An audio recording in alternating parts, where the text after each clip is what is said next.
TV Floripa apresenta Vida Inteligente.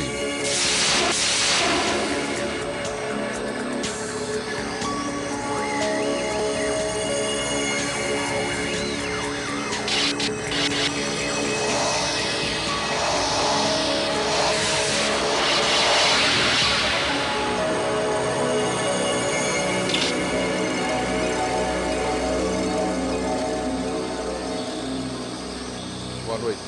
Infelizmente, hoje em nosso programa, nós não trazemos a mesma alegria de todas as quartas-feiras.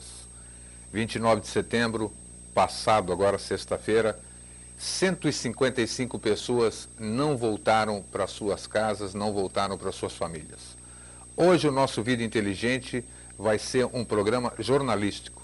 Nós vamos trazer para você aquilo que já foi apurado até o momento, algumas das prováveis causas do acidente com o voo 1907 da Gol, que ia de Manaus a Brasília, destino final Rio de Janeiro, e que no trecho entre Manaus e Brasília acidentou-se, caiu e 155 vidas se foram, 149 passageiros e 6 tripulantes. O que nós vamos abordar hoje aqui, conforme nós falamos, são os fatos, o que já se apurou, o que pode ter acontecido e alguma também uma interpretação do jornalista americano que estava a bordo do Legacy, algumas coisas que ele falou hoje e causaram um mal-estar entre os internautas e a população brasileira. Então, para que a gente possa entender o que aconteceu, nós vamos pedir já para que a gente vá para um quadro que nós conseguimos trazer aqui. Ô William, você pode fazer a focalização ali para que a gente possa acompanhar o que houve a princípio na sexta-feira passada, dia 29 de setembro. Como você pode ver aí no quadro, o que pode ter provocado a colisão entre os dois aviões? Por que a gente diz colisão? Porque está comprovado, líquido e certo, de que o Legacy colidiu com o avião da Gol. O Legacy não teria, segundo as apurações iniciais, o que nós estamos passando hoje aqui não é opinião nossa.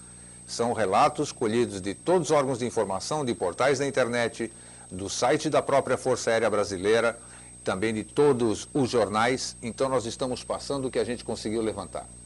A princípio, o Legacy não teria mudado de altitude ao trocar de aerovia. O que a gente diz de aerovia? Conforme você pode ver à esquerda do seu vídeo, as aerovias são rodovias virtuais, algumas só de ida e outras de ida e volta, por onde passa todo o tráfego aéreo. No caso das de ida e volta, o que define a faixa e a altitude em que o aparelho está. Então, como você pode ver aí, não muito nitidamente no seu monitor à esquerda, isso aí são aerovias. Então, essa aerovia pela qual o Boeing da Gol vinha, chama-se aerovia UZ6, que é que nem uma via terrestre aqui, só que lá é claro que é aérea. Você pode ver naquelas outras linhas pontilhadas, outras aerovias, né? Essa de linha mais grossa que você está vendo aqui, que eu vou passar a luzinha em cima, esta é a linha por onde vinha a UZ6, é por onde vinha o Boeing da Gol. Aqui ao lado você pode ver o que acontece. Existe por lei, cada aerovia, a pessoa, o comandante, ele tem que manter 1000 pés de diferença, ou seja, 300 metros, que é a separação mínima de altitude entre aviões na mesma aerovia. Você certamente, comigo já aconteceu, de eu ver aviões em voo, aviões cruzando abaixo do destino do meu avião, por exemplo. Eu já vi isso, você também provavelmente deve ter visto. Então, para via segura, existem 300 metros de diferença nesta rodovia que a gente chama aérea, que são as aerovias. No dia do acidente, o voo da Gol, pelos registros disponíveis, vinha desde Manaus no nível correto de 37.000 pés, ou seja, 11.000 e tantos metros de altura. Há uma informação não confirmada de que ele teria pedido para mudar de nível, o avião da Gol. O Legacy vinha de São José a Brasília, São José dos Campos, também em 37.000 pés, e deveria ter baixado, segundo seu plano de voo, para 36.000 ou subido para 38.000, quando mudou da aerovia UW2, que é uma mão única, para o Z6, que é 2 mãos em Brasília. Erro no controle. O Legacy, por motivos desconhecidos, não teria mudado de seu nível de voo. Por um erro de operação em Brasília, ele seguiu na aerovia na mesma pista que o Boeing da Gol. Quando os operadores se deram conta, tentaram avisar o avião por rádio sem sucesso. Mudança de antena. O Legacy, quando foi notado pelos operadores, estava sem contato pela chamada frequência C de seu transponder, a antena que transmite os dados de identificação e altitude. Essa é a frequência que transmite os dados do sistema anticolisão. Por que ela não estava operando, desligada ou com problemas, é um mistério até agora. A gente indo aqui nessa simulação do que aconteceu para a colisão, vocês estão vendo que o Legacy saiu de São José dos Campos, seguindo destino a Brasília, da onde seguiria para Manaus e de lá seguiria para os Estados Unidos. Abastecimento em Manaus e seguindo para os Estados Unidos. O Boeing da Gol saiu de Manaus, vinha para fazer escala em Brasília, cujo destino final seria depois o Rio de Janeiro. Nesse espaço aqui, onde vocês estão vendo, na aerovia UZ6, houve a colisão, ou seja, bateram os dois aviões, já vamos mostrar figuras daqui a pouquinho, para você entender o que aconteceu. As dúvidas, por enquanto, nessa investigação. O transponder do Legacy estava desligado, defeituoso ou houve algum outro problema? Esta era para ser hoje, quarta-feira. As duas caixas pretas do Legacy que foram recolhidas poderão nos dar essa resposta. Entre os depoimentos dos comandantes do Legacy com o que a caixa preta do avião registra, para ver se o transponder estava ligado ou não. Por que o centro de Manaus não avisou a tempo o avião da Gol do problema à sua frente? Manaus foi avisado pelo centro de Brasília do sumiço do Legacy? Não temos essas respostas ainda. Houve ou não alguma mudança de nível do Boeing? Não temos essa resposta. Foi achada ontem uma das caixas pretas do avião, que nós vamos mostrar mais adiante, que não é preta, é laranja, para que possa ser localizada, né? E onde fala sobre as comunicações entre os comandantes. Tudo que se fala dentro do avião, essa caixa que foi achada, apesar de danificada, dá para se colocar alguma coisa. Vai ser enviada para o Canadá, que é um país neutro, não envolve nem Brasil nem Estados Unidos. Então, o país neutro vai analisar a fala. A caixa foi danificada, nós vamos mostrar daqui a pouco. Enquanto que a outra caixa, onde tem o projeto de voo que fica na cauda do avião, não foi localizada ainda, porque o avião ter-se-ia fragmentado antes de cair. Ou seja, ele começou a se despedaçar antes de chegar ao chão. Nós vamos falar disso daqui a pouco.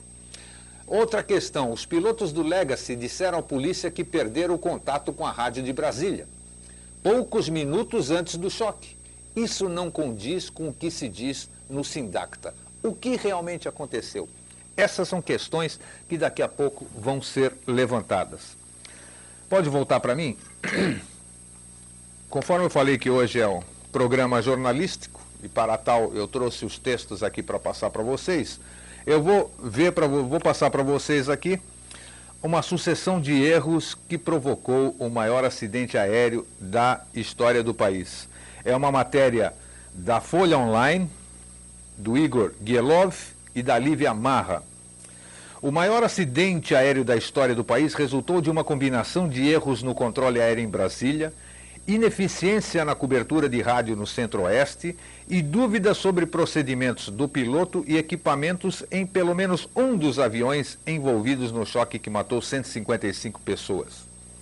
A colisão entre o Boeing 737-800 da Gol e o jato executivo Legacy, comprado por uma empresa americana da Embraer, ocorreu na sexta-feira. E a lista de erros que levou ao choque já apurado junto a autoridades aeronáuticas e pilotos ainda está carregada de dúvidas.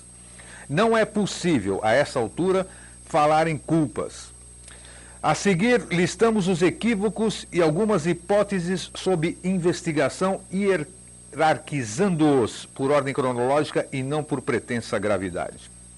Primeiramente, a rota. O Legacy, comprado pela Excel Air, rumava aos Estados Unidos, decolando às 14h51 de São José dos Campos, em São Paulo. Mas precisava fazer uma escala técnica e alfandegária em Manaus, com o jato 0 km. precisava de desembaraço aduaneiro. Para isso, o jato tomou a aerovia UW2, que nós já mostramos, do espaço aéreo do estado de São Paulo para Brasília. As aerovias são equivalentes a rodovias virtuais no céu, e a UW2 é de mão única, sentido Brasília. Então, Legacy estava na mão única. Nessa pista, o avião estava a 37 mil pés, cerca de 11,2 quilômetros. Ao chegar a Brasília, ele deveria virar a noroeste e pegar a UZ6. Esta é uma rodovia de mão dupla, com aviões indo e vindo. Para evitar os choques, os aviões usam pistas com 1.000 pés, que nós já explicamos, 300 metros de distância, e em alguns casos, separação longitudinal. Para evitar colisões, os aviões vindos de Manaus usam as pistas ímpares, 21 mil pés, 37 mil pés, por exemplo.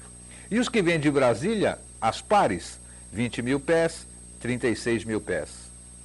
Segundo o plano de voo registrado e aprovado em São José dos Campos, quando decolou, o Legacy deveria entrar na UZ6 e baixar para 36 mil pés e seguir para Manaus. Não foi o que aconteceu. Erro no controle. Ao passar por Brasília, os controladores do Sindacta 1, o centro de controle que cuida do centro-oeste e sudeste do país, não entraram em contato com o Legacy. Eles deveriam ter feito isso para certificar a redução no nível de voo. Onde está o Legacy? Segundo apurado, cerca de 15 minutos depois, foi notado que o radar apenas indicava um ponto sem identificação ou controle de altitude na rota em que o Legacy deveria estar. Os horários exatos só podem ser conhecidos nos registros da FAB, mas foram em torno de 16 horas, 1 hora antes da hora da colisão. E o que aconteceu? Para militares, a ausência de identificação só pode ocorrer se uma faixa de frequência para transmissão, chamada faixa C, não estiver funcionando no transponder da aeronave. O transponder é uma antena que transmite os dados do avião para o controle de voo e outros aparelhos. É por essa faixa que são enviados os dados do sistema anticolisão da aeronave, chamado TCAS. Se o transponder do Legacy não estava transmitindo seus dados, não poderia ter se comunicado com o TCAS do Boeing e assim sugerir uma alteração de rota emergencial para evitar o choque. Uma especulação nos meios militares é de que o piloto poderia desligar o equipamento para fazer testes de manobras com o avião sem alertar o controle aéreo. Isso seria comum em primeiros voos dos novos donos.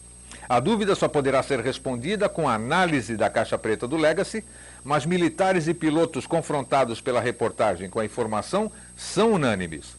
Ou o aparelho estava desligado total, ou parcialmente, ou tinha algum problema técnico. Difícil para um avião 0 km ter algum problema técnico. Não impossível, difícil. Isso explicaria porque os aviões não desviaram um do outro, mas é essencial a análise da caixa preta do Boeing para saber o que aconteceu na aeronave da Gol. Pânico. Com o sumiço, o centro entrou no que os militares chamam de estado de incerteza. E 5 minutos depois, no estado de alerta. Foi quando cerca de 30 profissionais no centro, 8 deles cuidando dos consoles de radar que monitoravam a rota de colisão, perceberam que algo estava errado. Um operador, com aproximadamente 6 anos de experiência, tentou se comunicar pelas 2 frequências de rádio, das 5 que deveriam estar operantes com o Legacy. Em seu depoimento à Polícia Federal em Cuiabá, os pilotos do Legacy citam ter perdido contato por rádio poucos minutos antes do choque na frequência 135,9 MHz. Foi essa outra, a 125,2 MHz, que o operador em Brasília tentou usar. Não conseguiu. Buraco negro.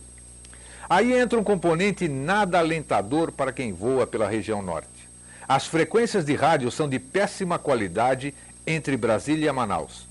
E a partir de um marco conhecido como Teres, que fica a 480 quilômetros ao norte da capital federal, há um verdadeiro blackout que só passa quando radares e rádios de Manaus agem com mais eficácia.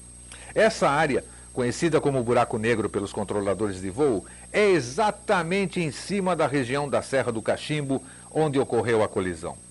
Pilotos relatam que lá contam apenas com os equipamentos dos aviões. Um ponto que a investigação deverá mostrar é se houve contato entre Brasília e Manaus na tentativa de contatar o Boeing e determinar que ele mudasse de rumo. A especulação é a de que o 737 da Gol já estivesse no buraco negro quando contatado. Agora, uma outra informação é sobre o Legacy. O Legacy enganou o controle e ignorou alertas pelo rádio. Os peritos da aeronáutica não têm dúvidas de que o jato Legacy enganou os controladores de voo do Sindacta 1 em Brasília. Sindacta 1 é em Brasília, o de Manaus é Sindacta 4. E provocou a maior queda da aviação civil do país. A queda de um Boeing da Gol na sexta 29, que matou 155 pessoas, repetimos. Todas as informações da aeronáutica mostram que os pilotos americanos do Legacy voaram com o transponder desligado, aparelho que identifica o avião no radar e integra o sistema de alerta anticolisão, impedindo que os controladores de voo vissem os dois aviões na mesma rota e evitassem a colisão. Mais grave e misterioso, a aeronáutica quer saber por que o piloto do jato não atendeu aos inúmeros chamados que a torre do Sindacta 1 fez até o momento do choque.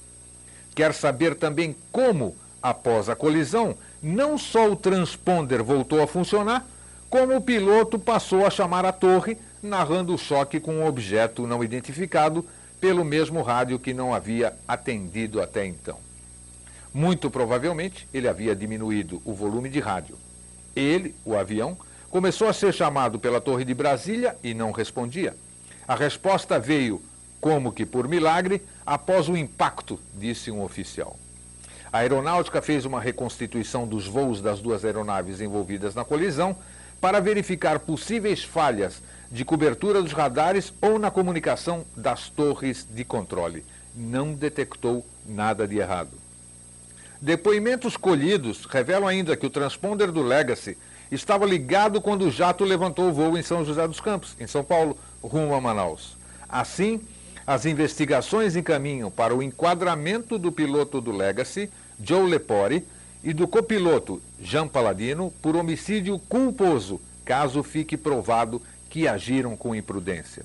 Segundo os peritos, sem o transponder do Legacy ligado, o sistema anticolisão do Boeing não tinha como registrar a aproximação do jato. Nem os operadores de voo tinham como verificar a posição exata da aeronave.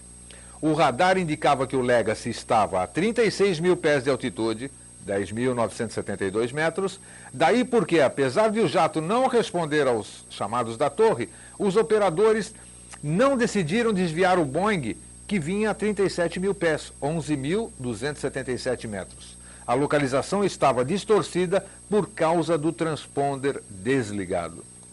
Para entender por que isso ocorreu, é preciso saber como os aviões são controlados pelos radares. Há a detecção primária, por meio dela qualquer objeto voador é acusado pelo radar. Quanto mais distante do radar, maior a distorção na localização da aeronave. O Sindacta 1 de Brasília controlava o Legacy, que sobrevoava a divisa entre Mato Grosso e Pará. Existe ainda o sistema secundário de radar.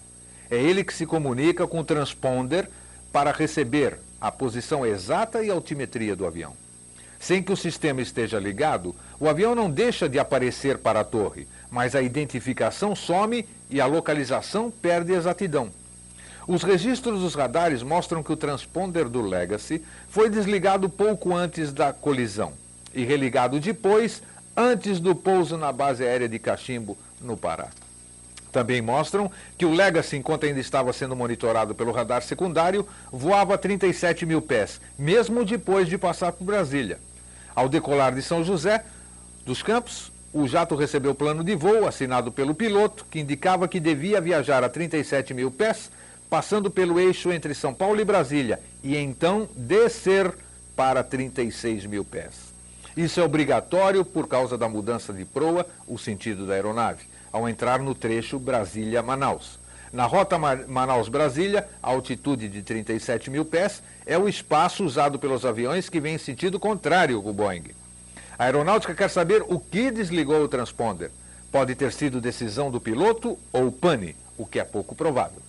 O equipamento tem 5 posições: desligado, stand-by e os módulos A, B e C.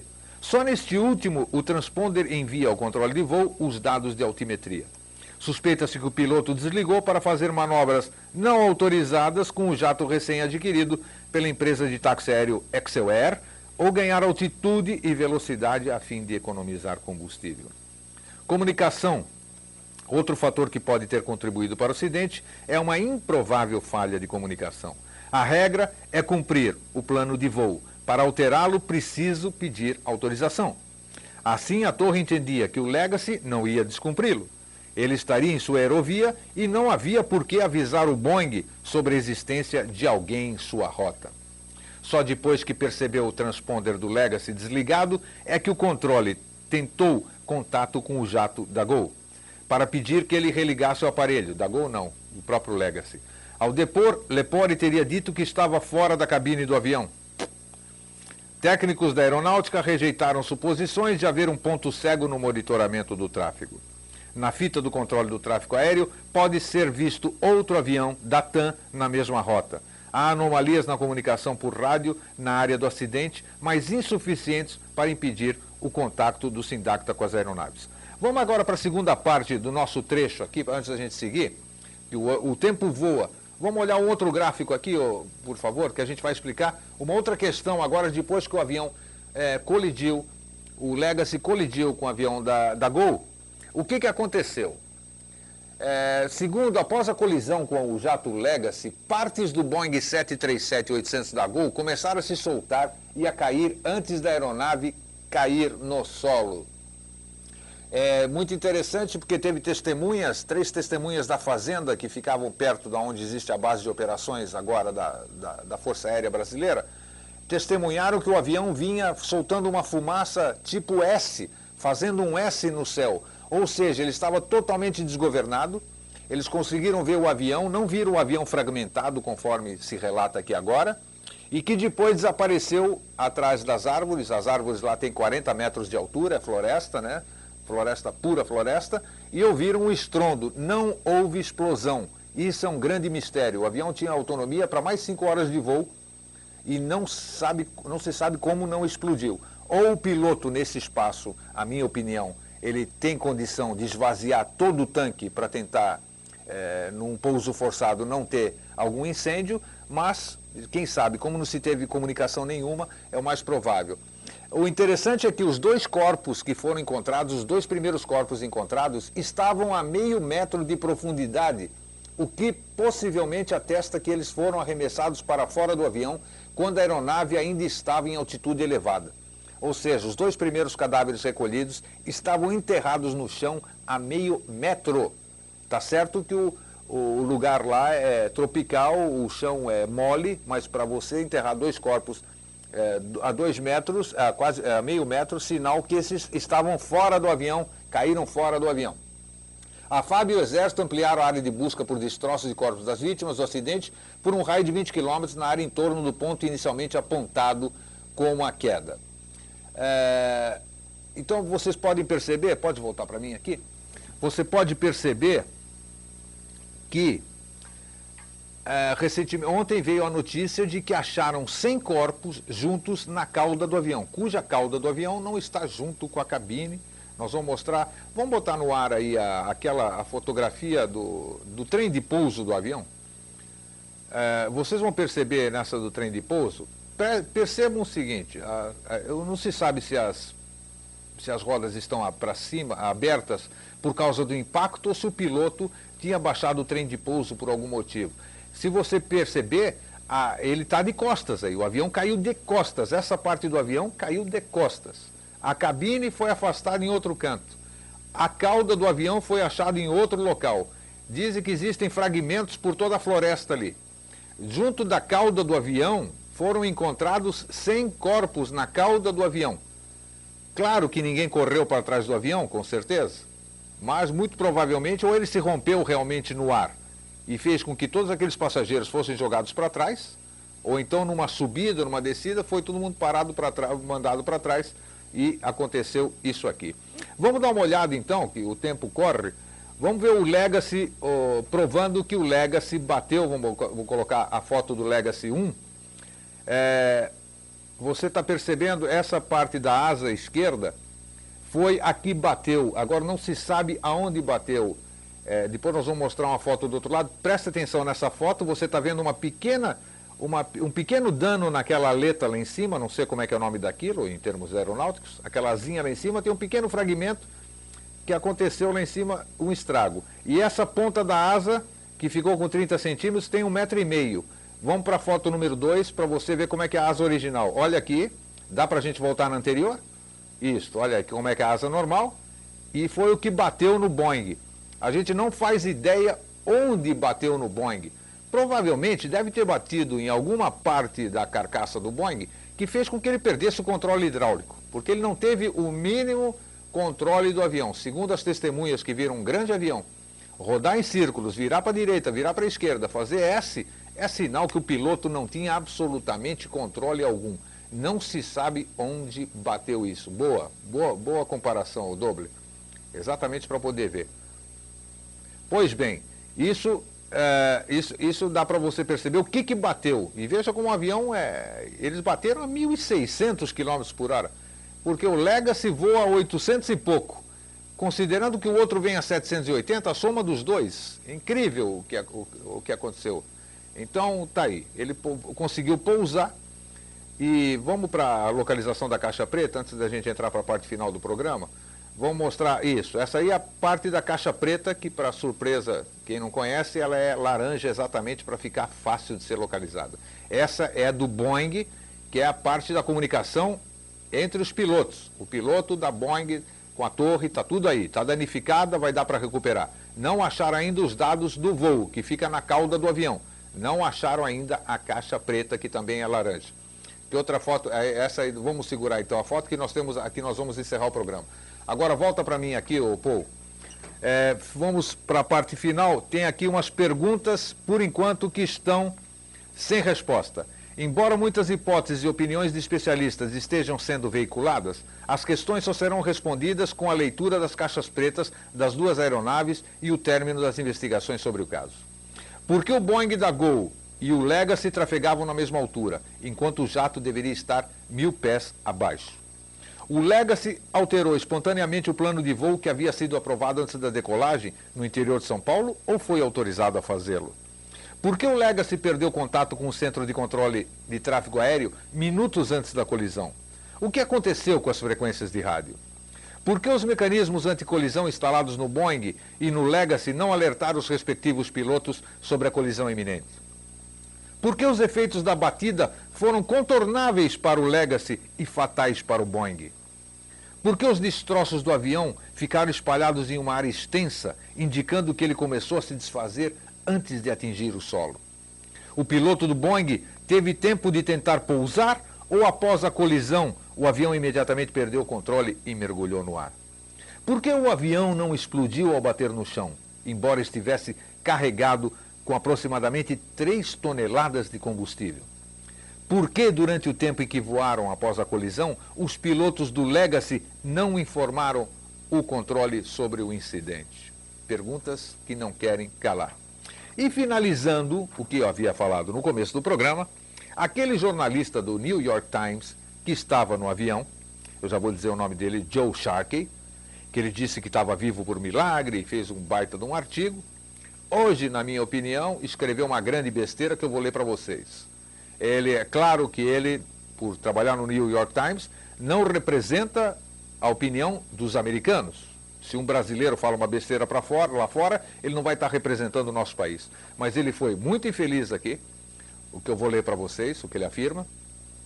Ele, de ter passado, de ser coadjuvante, vamos dizer, da tragédia que envolveu 155 pessoas, o homem me escreve hoje o seguinte: jornalista do New York Times põe sob suspeita investigações brasileiras sobre o acidente. Em entrevista na rede de televisão NBC, Ele disse acreditar que os pilotos do jato, que ficaram com os passageiros retidos no Brasil, correm algum tipo de perigo, como se nós fôssemos selvagens. Durante entrevista a um programa da televisão, nesta quarta, 4, o jornalista americano Joe Sharkey, que trabalha no The New York Times, pôs sob suspeita as investigações brasileiras sobre a colisão entre o jato Legacy, em que estava, e o Boeing da Gol na sexta-feira, que caiu após o choque e matou 155 pessoas no Mato Grosso. Na maior tragédia da aviação civil do país. Ele diz o seguinte: nós precisamos ter cuidado com as evidências coletadas pelas autoridades brasileiras sobre o acidente, declarou Sharkey no programa, segundo a TV Globo News. Sharkey classificou como péssimo o controle aéreo na região onde se deu o acidente. Ele declarou ainda que os pilotos do Legacy não tiveram nenhuma comunicação por rádio após o choque. Em entrevista à Rede Globo antes de voltar aos Estados Unidos, Sharkey havia contado que os pilotos encontraram a base aérea de Serra do Cachimbo sozinhos, utilizando mapas sem a ajuda da torre de comando. Ele disse ainda acreditar que os pilotos do jato que ficaram com os passaportes no Brasil correm algum tipo de perigo. Joe Sharkey era uma das 7 pessoas a bordo do Legacy 600 da Embraer, que se chocou com o Boeing. Colunista do New York Times, Sharkey veio ao Brasil para fazer uma matéria para uma revista de negócios especializada em jatos corporativos, a convite da empresa norte-americana que adquiriu a aeronave. Para mim, o homem foi muito infeliz de achar que nós não temos condição nenhuma. Ele devia estar muito feliz por estar vivo, junto da sua família, enquanto 155 pessoas e famílias estão tristes e de luto. Como nós estouramos o horário, eu agradeço a sua atenção e gostaria de, em homenagem, eu gostaria da nossa última imagem. Eu vou ficar em silêncio, vai ficar a imagem e nós vamos encerrar o programa. Um grande abraço e até a semana que vem, se Deus quiser, com notícias boas.